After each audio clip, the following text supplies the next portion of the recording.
Okay, good afternoon, good evening, good morning, depending upon where you are calling in from. My name is Hillary Lynn, and I am the Director of Alumni Relations. And as I was telling Jonathan earlier, I feel like I have the best job in the university because I get to work with alumni, and it's so wonderful to see everyone's names and familiar faces, and also some new names. It's a pleasure to meet all of you. So today I am so excited. Jonathan and I have been talking about this session for several months now. And when he had approached me about this session, which is called How to Maximize Your Dissertation Research for Publications and Presentations, like, we have to do this. We have to do this because there's so many different pieces that intersect when it relates to your dissertation. How can we promote this? So we had fun talking about it. Jonathan has so many fantastic things to share with us today. And so be prepared. Towards the end, we're going to do a little bit of small group breakouts, but this is going to be interactive. So today, Jonathan will be talking about how to leverage your dissertation and other research to publish journal articles and its presentations at conferences. So for example, in 2015, our session host, Dr. Jonathan Kroll, utilized his dissertation research to follow up a study and publish in 6 journal articles for conference proceedings and for conference sessions. And he is now the cited defining author of group mentoring and a global thought leader on the subject. Over the hour, we'll be exploring tactical ways you can maximize your research for publications and presentations, create a personalized structure and pathways to advance your scholarship, and we'll have questions at the end. So while I'm going to introduce Jonathan, to make sure that you have your chat open so that we'll be taking questions at this time. We'll throughout, and then we'll kind of get an idea where people are at. But also, if you wouldn't mind letting us know what program you're with, if you'd like, what year you graduated. And so we'd like to see some action in chat. So while you're opening up the chat here, is I'm going to introduce our presenter. He's a leadership educator and entrepreneur. He serves as lecturer in the Professional Leadership Studies program and is acting director of the academic programs in the School of Professional Studies at the University of Rhode Island. In addition to his institutional roles, he has co-founded 2 leadership and development organizations. You are busy. Most recently, he founded Leadership Trainer, which is a 501c3 nonprofit organization, and he prepares people to facilitate amazing and impactful trainings, where he serves as the executive director and master trainer. Jonathan, how do you have time to do all of this? Jonathan earned his PhD from Fielding Graduate University in 2015 with a dissertation focused on peer group mentoring. He consults, writes, and teaches about leadership mentoring. Whew, that's a lot. So without further ado, I'd like to hand over the virtual microphone to Jonathan, Dr. Jonathan Kroll. Thank you. Well, Hillary, thank you so very much. And colleagues, friends, thank you so much for spending some time thinking about how to put your dissertation work, whether it's the research or your scholarship, into journal articles and conference proceedings and presentations and other amazing things. So I'm delighted to be here. I'm so excited to connect with Fielding folks, students and graduates, and to explore this topic over the next hour. I'm also so excited to see where everybody's coming from. I'm based in Boston, Massachusetts, New England. I'm from New Jersey originally. And so that's just a little bit of beginning. Let me slide into my slide deck. I want to provide some context for us for this hour. And as Hillary mentioned, we'll spend some time with this mini presentation. And then what I like to do is make this as practical as possible. So to have some time and space for us to think about our own dissertation research and projects, and how we might parlay that into other writing projects, journal articles, proceedings, conference presentations, and then, of course, leave some time at the end for questions and answers and reflections, and critiques and whatever else we might want to offer the group. Does that sound good? All right. And I also welcome people turning on their videos. It is certainly much easier to present and engage when you can see smiling faces instead of just gray boxes with names. With that, let me bring up my slides. Can everybody see the screen? And what about now as I go to present? It's just a white screen. Can everybody see that? Yep. Yes, perfect. So if you're in this space, then you're in the right place, right? How to maximize your dissertation research for publications and presentations. I am Jonathan Kroll. As Hillary said, I'm a lecturer and director of academic programs at the University of Rhode Island in our School of Professional Studies, which is designed for our working professional adult student population.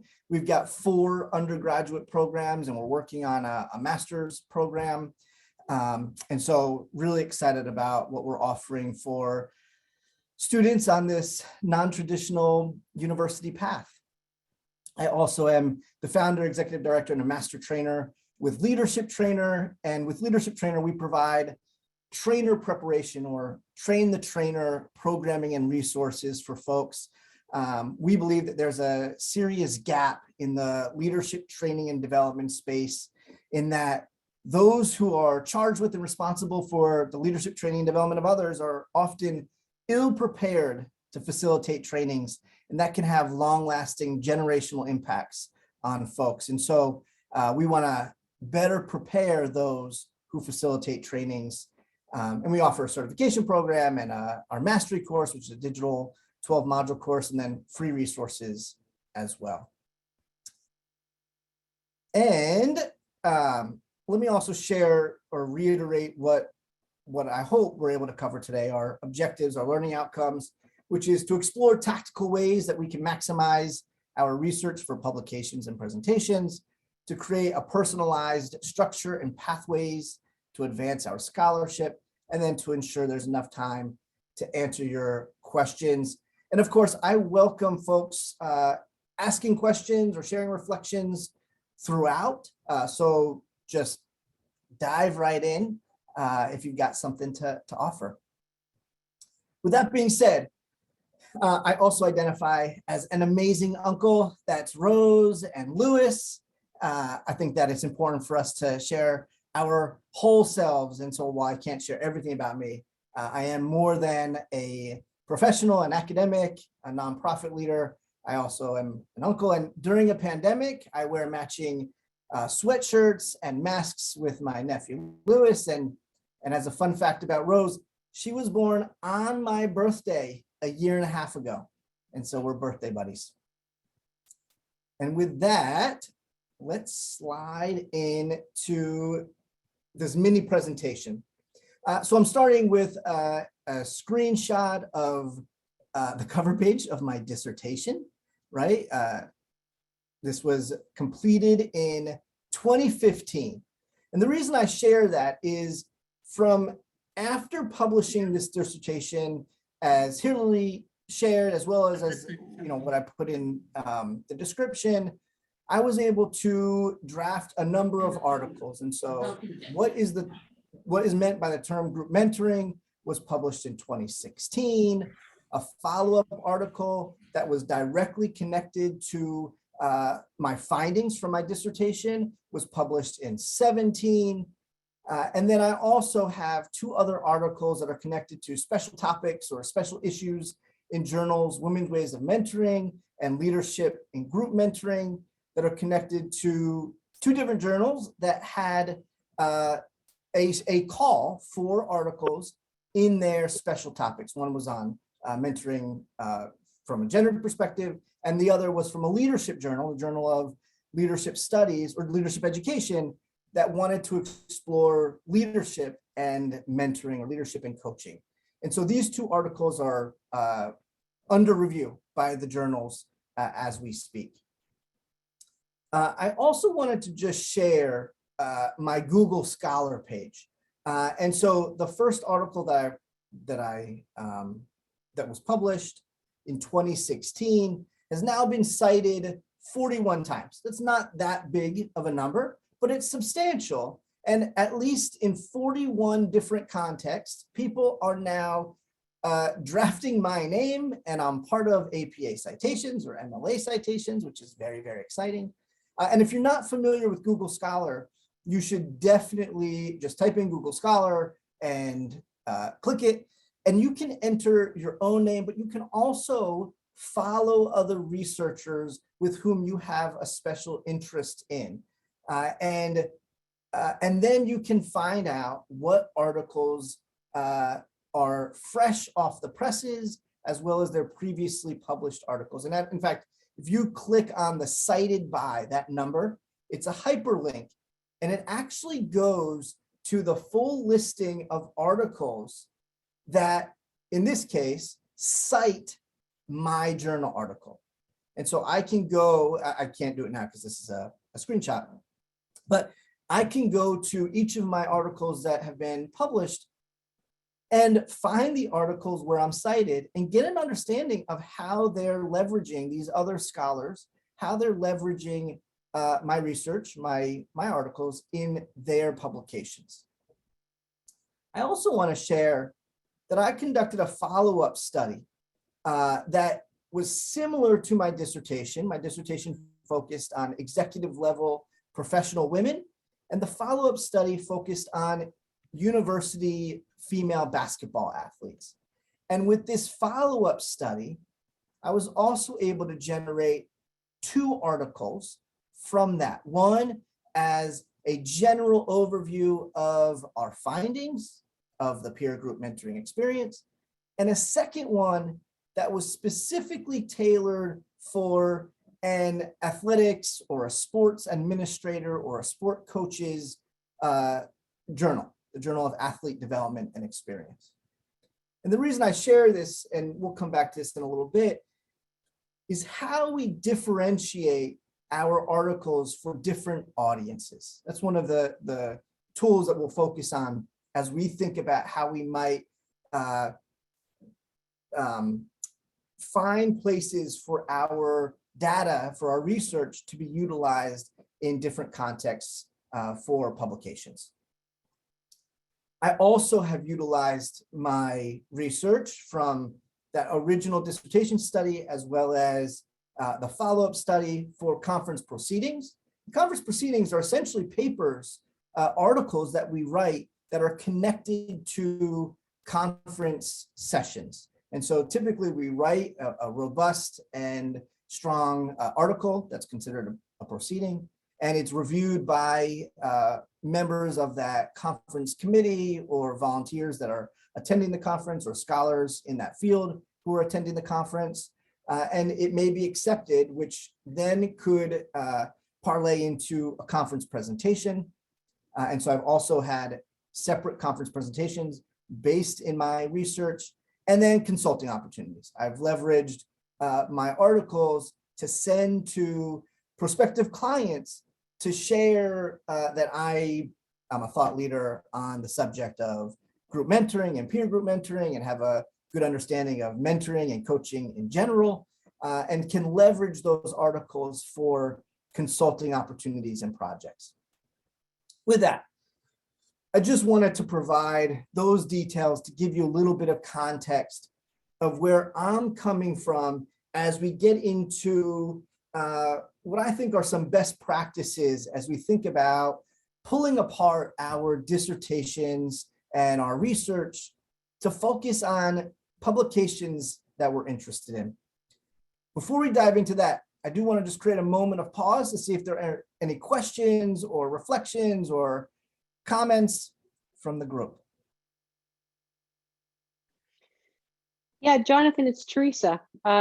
I had a clarification. So I made a proposal to present at the International Leadership Association, and then they said there was a paper option. So you're saying that the paper is, do the conference organizers invite you if they feel that you should do a paper, or is that, I didn't quite understand that. Do you know that conference? Because I'm sure they're all different. I do know that conference very well. I look forward to seeing you in Washington, D.C. this fall. So yeah, let me start by saying you're absolutely right, Teresa. Every conference is different. And so be sure to look at the conference details and the submission policies and processes for each conference, because no two are alike. And so with ILA, unless I'm mistaken, you can submit as an individual a paper that can be reviewed by leadership scholars in that case, and then would be able to be presented on site in DC. And then I also think because they're hybrid now, that there would be some virtual opportunities as well if you're not able to make it to Washington, DC.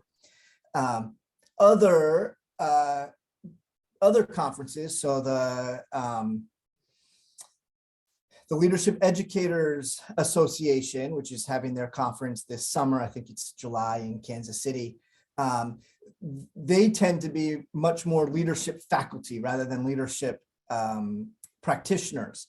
And so for every session, you need to submit a formal paper. And so again, anybody can submit the paper. You don't need to be invited, but instead of just submitting like a traditional session proposal, it has to be a paper.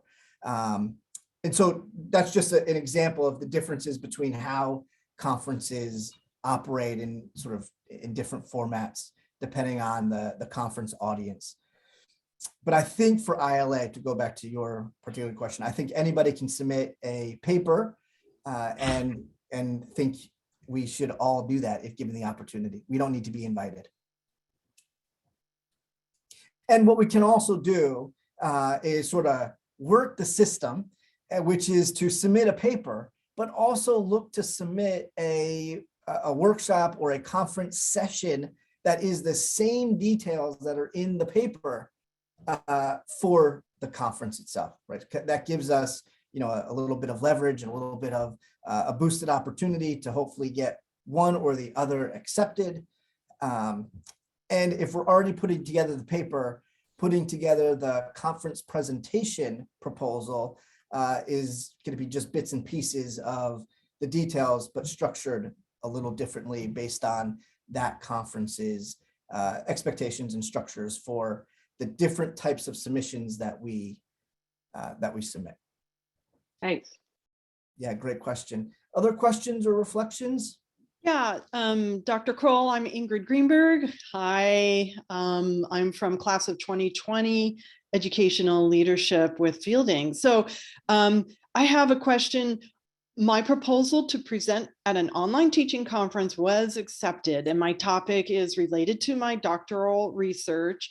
And it is, very briefly, I'll tell you, web conferencing, Zooming, synchronous Zooming for classroom instruction at the community college level. So really excited. A lot has happened since my dissertation. And this type of conference does not entertain papers. It is purely a speaker conference. And I've had this idea that as I'm preparing for the conference in late June, early July, I would also submit a draft to a journal, a version of the So do you have any recommendations for that? So again, the conference itself does not host conference proceedings or papers, and there's no journal affiliated with this conference called the Online Teaching Conference. So do you have any tricks and tips about submitting a journal article related to a conference presentation? Yeah, Ingrid, great question. I'm going to come back to that, but first let me also make a point, which is something that is hidden within your question, which is when we submit a journal article to get published, we can only submit an article to a journal at a time. That we can't submit the same article to 2 or 3 or 4 or more journals. And the reason for that is the journals want to be a little bit protective, but we also want to protect ourselves from self-plagiarism, right? We can't have the same article published in 2 different spaces at the same time. So that's something for us to be thinking about, is when we're engaged in our journal research, right? Understanding which journals to put forward an article, we want to rank and prioritize them based on what we think is going to be the best fit, and which journal is going to be most appropriate for the audience of my article. And so we go one at a time. And so it does take months. And if you're rejected, or if you ultimately decide that you don't want to publish in a particular journal after already submitting an article, you may have to wait 2, 3, 4 months to then submit the same article to another journal. And so that's just something to think about and to be concerned with as we look to publish in journals. With that being said, if we are submitting a journal, we can also then submit conference presentations, not necessarily proceedings, because those are also considered more scholarly and their journal article style. But if we're submitting a presentation like the workshop that you were just describing, yes, we can certainly submit journal articles for journals, and also utilize that same research study and data for conference presentations. And also I'll say, we can multiply our conference presentations and use the same the same article as our resource, as well as the data from our dissertation or other research in multiple conference presentations. So for example, I've utilized research that I've conducted for group mentoring, for the mentoring conference that takes place at the University of New Mexico. I've used that same information, the same data for an ILA presentation and for a couple other conference presentations. And so that is totally fine, because that's a different type of scholarly engagement than a written journal article, which cannot be replicated. Did I answer that question Yes. accurately? Okay. Yeah, thank you. I appreciate that. Thank you, Dr. Right. Kroll. Great.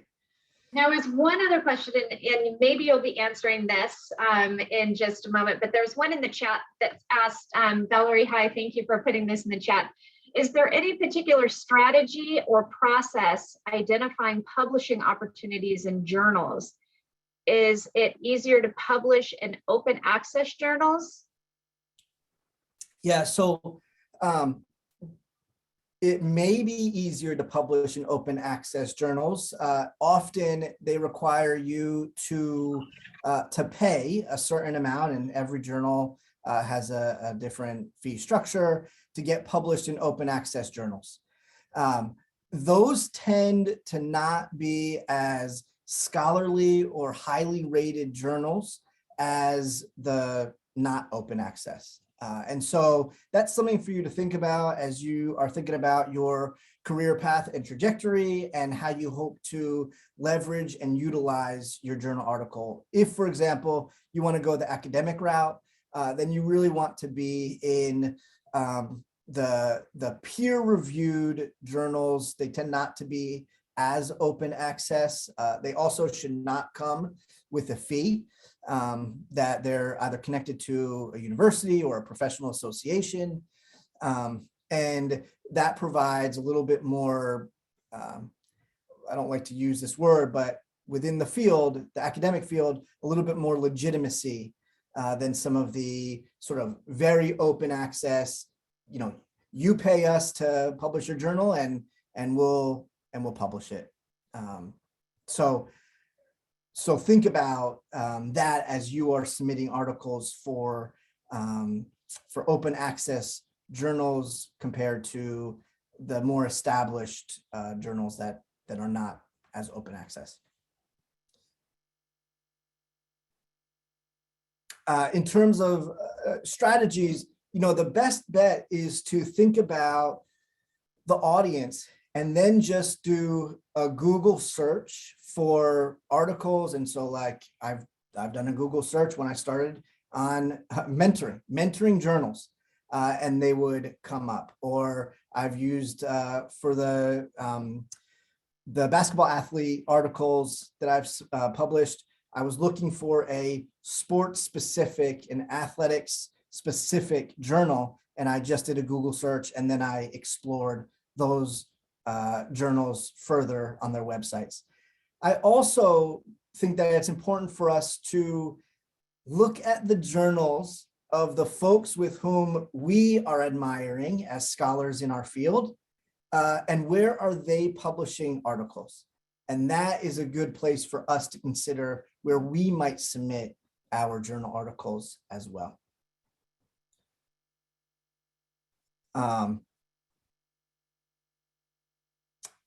So Dr. Neen, great question. How changed does the article need to be for it to be considered the same article? There is not a clear percentage or a clear, stated amount of difference in the article. However, there is, I'm forgetting the name of it now, but I've used a service, and I can email it to Hillary to email to the group, where you can upload your raw journal article as a Microsoft doc into that cloud-based system, and it will tell you how similar it is to other articles that you've published. And I found that to be incredibly beneficial, because it will highlight specific lines in your document, in your expected or proposed journal article, that you then can go and change in the new article so that it doesn't have the same sentences as something that's already been previously published. Something to think about with that is, so I'll share personally, I have found it quite difficult to change up how I describe my my methodology, right? My methodology hasn't changed from when I conducted the research to the new journal article that I'm presenting. And so I've made tweaks to the structure and the languages and the sentences, while keeping the bulk of that messaging of what I did to conduct the research the same, compared to the literature review.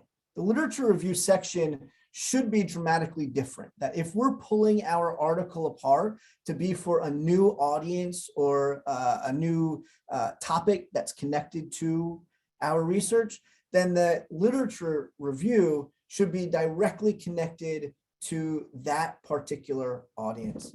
And so I'll use my example of the basketball articles to highlight this. In the first article that I published, I was exploring what the outcomes were in a very general sense for these basketball athletes. In the second article, I was focused specifically for athletics administrators and sport coaches at the university level, because that was our participant group for the research. And so in that literature review, I was particularly focused on that audience and the athletics space around mentoring, rather than general group mentoring for the literature review in the first article. So I hope that answers the question. I'm welcome to expand upon that and share a little bit more. And I also see some great links being shared and some other questions. And so let me just scroll to the chat and see if I'm missing anything. So Valerie shared, she presented her dissertation outcomes this past January at a virtual conference and may also be presenting it this year. Yes, you can present that same information, and I would say you can also use the same slides as you want. Sharing our data and information at a conference, at a presentation, is radically different than sharing it through a journal article. And so, yes, you can share the same data and same information at a new conference. And you can probably also use the same slide deck that you had before. You might want to just change up the color so it matches the new conference theme, but you should be good to go. The difference is when you are writing a journal article, it's the one particular journal for each particular submission. And yeah, Leslie, I agree with that. It can be very, very expensive to publish in open access. And so unless your university is paying for it or another organization is paying for it, and if they view that as a substantial journal, then I personally would avoid that. Let me share then, and then we can come back to questions and responses. And then I'd love for us to sort of get into the practical application of this session, if you all think that's valuable, to think about our own data and research projects and how we might pull it apart for journal articles.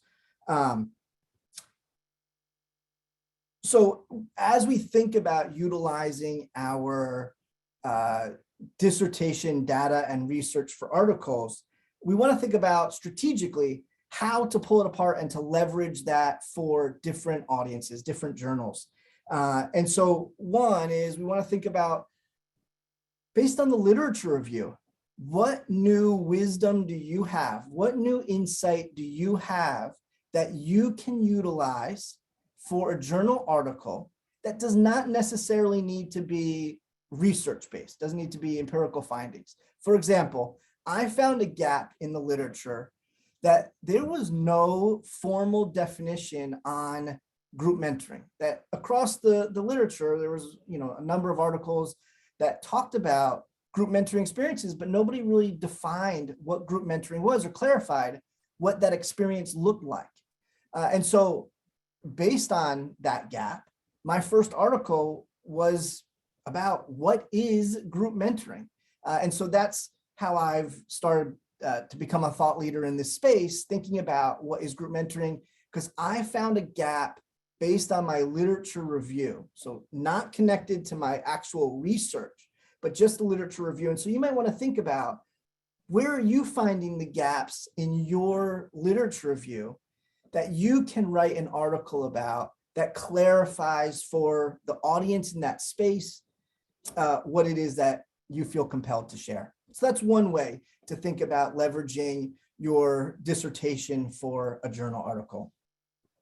Second is to turn your dissertation into a journal article by making a synopsis of your dissertation, right? Very few people are going to read a dissertation. They are huge documents, but we can cut it down to 25 to 30 pages by having an overview of our findings, an overview of our discussion, an overview of our literature review, and just condensing the robustness of our dissertation into a journal article, changing language so that we're not self-plagiarizing. But that's another great way to leverage our work from our dissertation into a journal article, a synopsis. Third, to think about special topics. So if a special topic issue is coming out for a journal, then you may want to think about utilizing and leveraging your dissertation research for that special topic. And so like I've done that, for example, with the Women's Ways of Mentoring article, where there was a special topics journal on mentoring in gendered contexts. And so I thought, oh, my dissertation focused on women in executive level professional roles.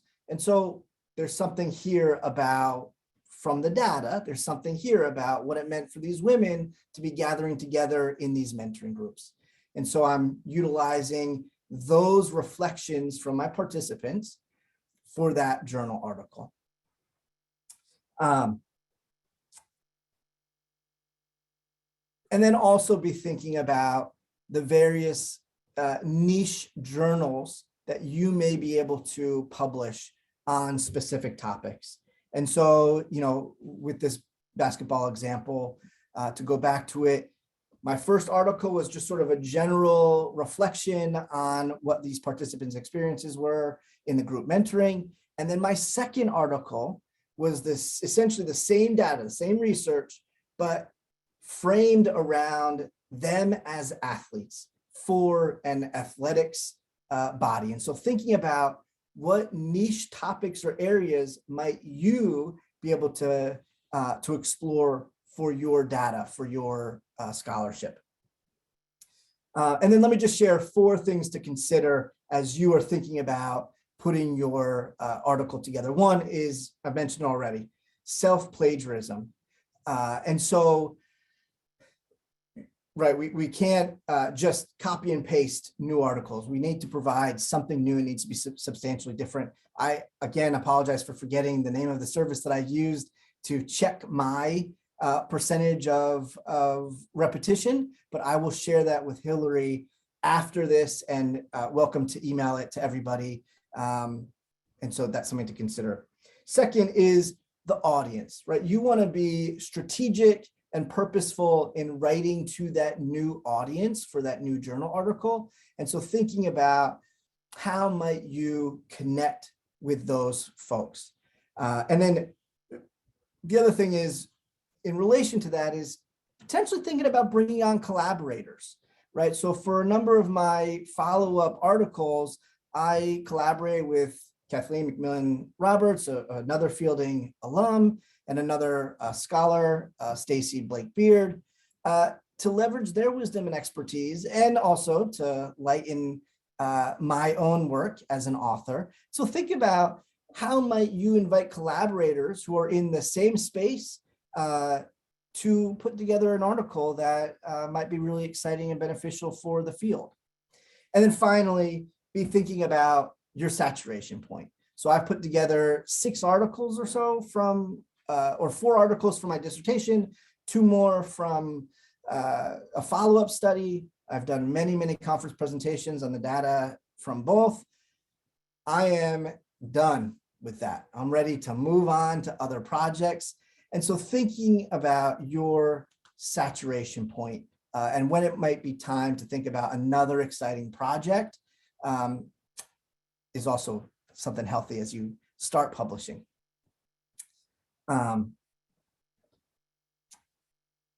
Okay, with that, let me ask this group. I had planned for us to do some initial reflecting and then be in small groups to think about our own projects. And so I'm welcome to do that. I am also welcome if folks just want to ask questions and us to have a dialogue here about anything that I've shared or anything that I didn't share.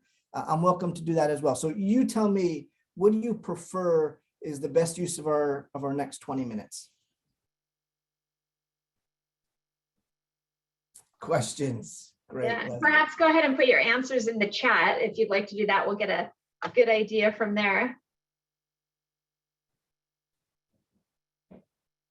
And there's a couple questions in the chat, Jonathan, that I can also ask and follow. Yes, thank you. I sort of lost my place in the chat. So yeah, which is great because we have a very active chat. Also wanted to let everybody know that I'm going to save the chat because there's some excellent resources in there. So I'll go ahead and get that condensed down for everyone. So far, continue the discussion. Let's see, questions. Kind of getting the sense that the discussion would be great. And I see one question that was just asked about managing voices in collaborative experiences. So it's not easy, right? And especially when we're talking with scholars, and all of us are scholar practitioners, certainly. You know, we all have our individual voices, and so it is important to have some ground rules and expectations amongst the collaborators before going into the research project, and certainly before going into the writing part of the project, so that you all have clarity about how people are going to show up and what that the work expectation looks like. And so I was the lead investigator for for my follow-up study, which was a group project. And essentially, I took the lead and then invited my other collaborators into the research, into data collection, and into the writing. But I was the formal positional leader of that project.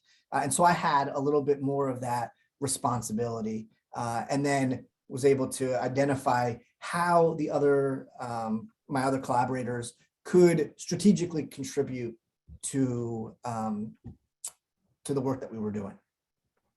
So it is important to have those conversations in advance of starting the project so that you're all clear as to how people are going to show up and what those expectations are.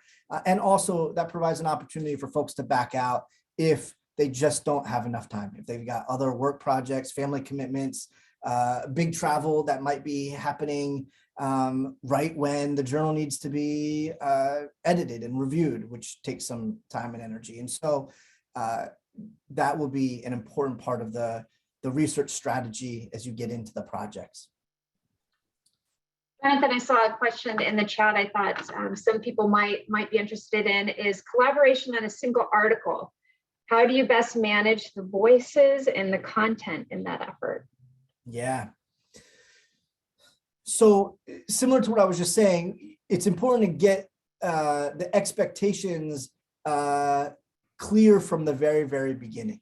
And that sometimes means, somebody will be responsible for 2/3 of the literature review, and somebody else will be responsible for the discussion section of the article or writing up the methods section of the article. What I found with my projects, particularly the women's ways of leading, is this. First of all, I identify as a male, and so I wanted to bring in a co-author, a woman who could provide an opportunity to highlight my blind spots in the writing and in the research that I conducted. And so Stacey Blake Beard was a phenomenal partner for that. And then she was also able to leverage her wisdom and insight and experience and expertise as a scholar for that part of the literature review and our discussion. And so because the research was from something that I conducted for my dissertation by myself, for her, it was about coming in and reviewing what's already there and serving as a double check for the work that was conducted, and then helping to polish the actual writing that we were submitting for the journal. Does that answer that question? And if not, you could just say, no, it does not answer the question. Yeah, I think that was from you, John, right? I think that was your question. Yep. It was, yes. Thanks, Jonathan. That was great help. I can imagine that's a real nest to try to sort that out. So those are some great pointers in that. And there's a question here that, let's see, this is from Ingrid. Thank you, Ingrid. How do you compare Google Scholar and Researchgate as resources for authors? Yeah, so I love Google Scholar because it highlights articles connected to what I'm searching for. And then you could often just link right to the journal or right to the article for a PDF download. And so I think Google Scholar is absolutely fantastic. As I said before, I love it because you can also follow your favorite scholars. And whenever they have a new journal published, you get an email saying, check out this article. And so I think that's really, really fantastic and exciting. So I love Google Scholar. Researchgate is great as well. I don't use it as much, and that's just personal preference, but both of them do the same job, right? They enable us to search for articles connected to our topics of interest, and then go directly to those resources, those articles, to find out what's out there. So I think they're both fantastic. I use Google Scholar more than Researchgate. And then Ingrid, I see that second question, that follow-up question about asking collaborators to write specific sections sometimes. So it's certainly, right? And it depends on what the article is that we're writing and what our collaborators bring to the table, right? And so if they have a certain depth of knowledge in a particular topic or subject, or if they have data from a study that they conducted, then use that, right? That's the benefit of having that collaborator. And so, yeah, certainly ask them to contribute in those ways, in the ways that are going to be most meaningful for the collaboration, and in the ways that are going to produce the highest quality article that is going to get accepted by a publication, by a journal.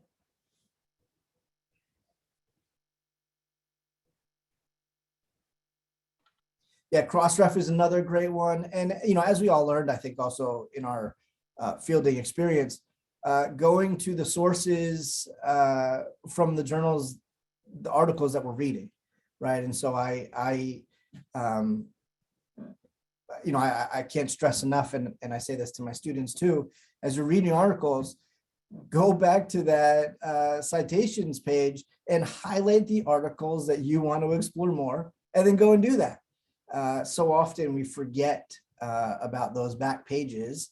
And so utilizing those to find out, especially for new articles that are published, it's important to stay up to date and fresh in the literature. And the best way to do that is to find out who just published and what are they citing? Who are they citing within the last 2, 3, 4, 5 years?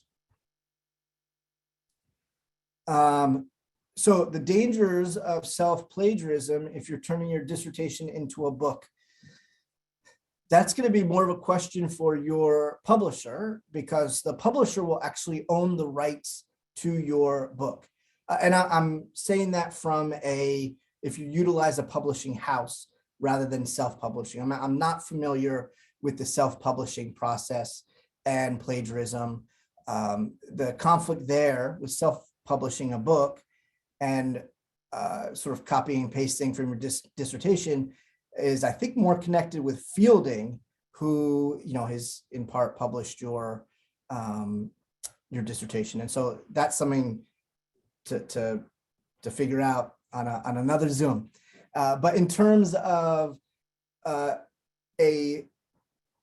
formally published book and your dissertation, the publishing house will not want you to cut and paste. And so, yes, certainly there are pieces that you can take and chop up and regurgitate in your published book, but it should not be an exact replica of your dissertation, or at least parts of the dissertation should not just be cut and paste into the book, because the publishing house could be in danger of I guess, being sued for the plagiarism.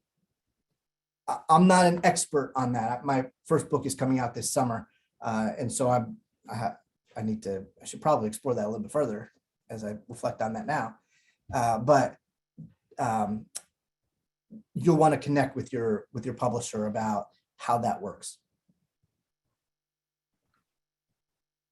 Great, thank you. And we have about 10 minutes left, so let's get those questions in before the top of the hour. But I'm not quite sure how to ask this question, but is there maybe something that you could speak to about things to watch out for? And we've talked about predatory publishing in other sessions, different areas, but I'm just wondering if there's maybe something that you may want to look out for related to the topics that you're sharing today. Yeah, Hillary, great question. And so with this notion of predatory publishing, now that I've had a few articles published, I get emails all the time. It feels like 2 a month at least, on from journals that are so excited to publish a new article from me, and it's scams. And so be aware that journals are not going to come to you and say, we want you to publish. Maybe a particular journal editor, and you'll know because they're including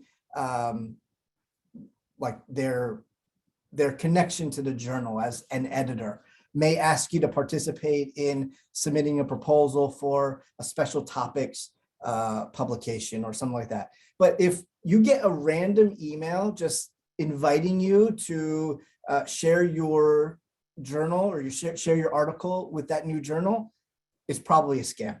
And so be aware of that as you start publishing, that by and large, unless you are directly connected with an editor or somebody who is publishing a special topics, that journals are not going to write to you asking you to publish with them. That it is the work of the author to submit journal articles to journals. Journals will not come to you. So just be aware of that, because you don't want to fall into that trap.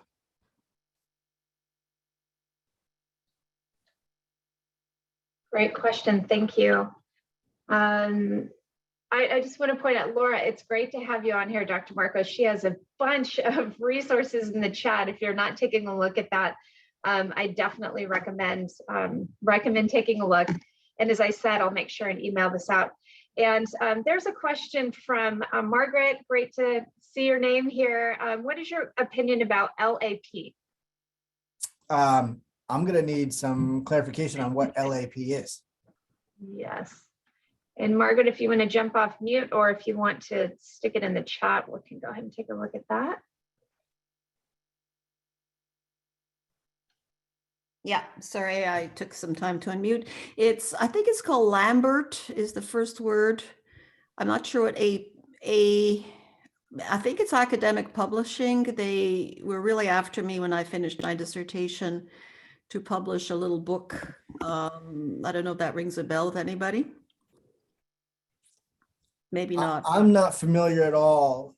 If they were reaching out to you, and this is an assumption that I'm making. If they're reaching out to you, it's probably predatory in nature, or they want you to pay them to self-publish or something like that. And so I'd have to do much more research on them. I have no idea who they are.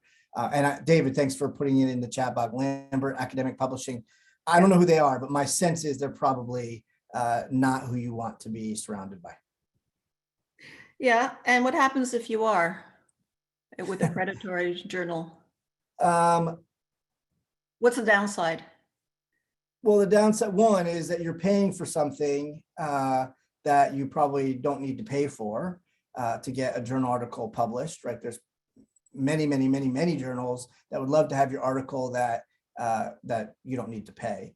Another downside is, depending on your career path and interest, is if you are publishing in some of these predatory journals, they're not seen as academically rigorous.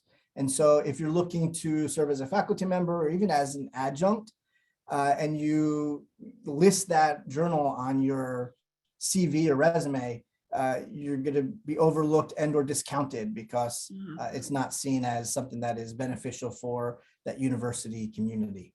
Okay, thank you. You're very welcome. And I also want to repeat, I don't know anything about Lambert Academic Publishing. They may be great and they may be sound.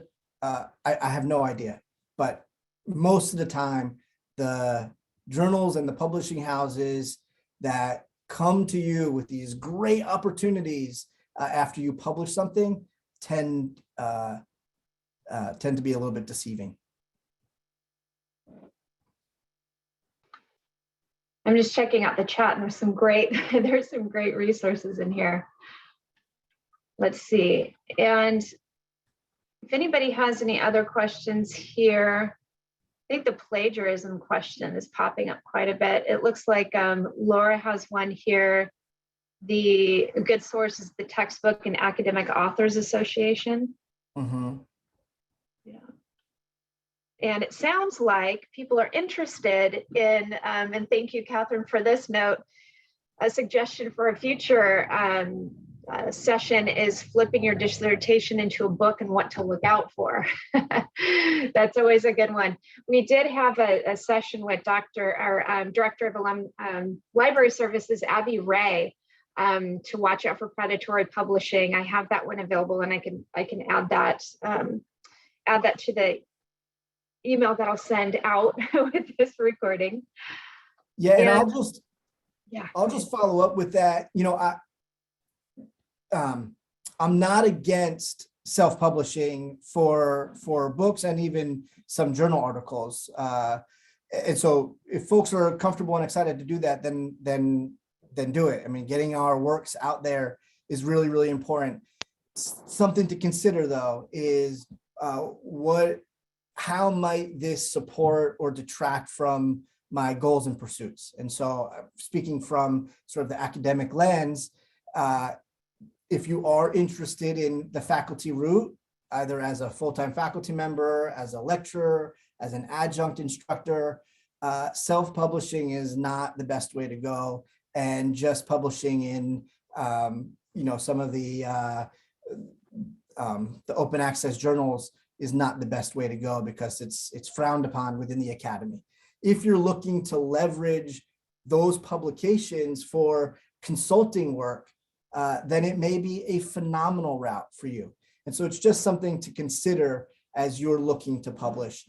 And I'll also just mention with my What is Group Mentoring article, part of the reason I wrote that and now use that as a part of my mentoring consulting practice is it's an easy read for folks. I can highlight to corporate trainers and L&D professionals and others. I'm working with a school district this summer here in Massachusetts, and they didn't know what group mentoring was. They know what traditional one-to-one mentoring is, and so I was able to share with them by not giving them my dissertation, but a journal article that I think is written for the practitioner community, a note on what group mentoring is.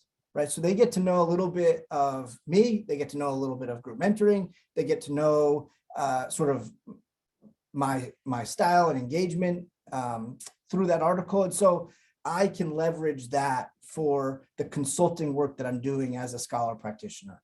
And so think about how you might leverage your articles in journals for your consulting practice to give you yourself some more legitimacy.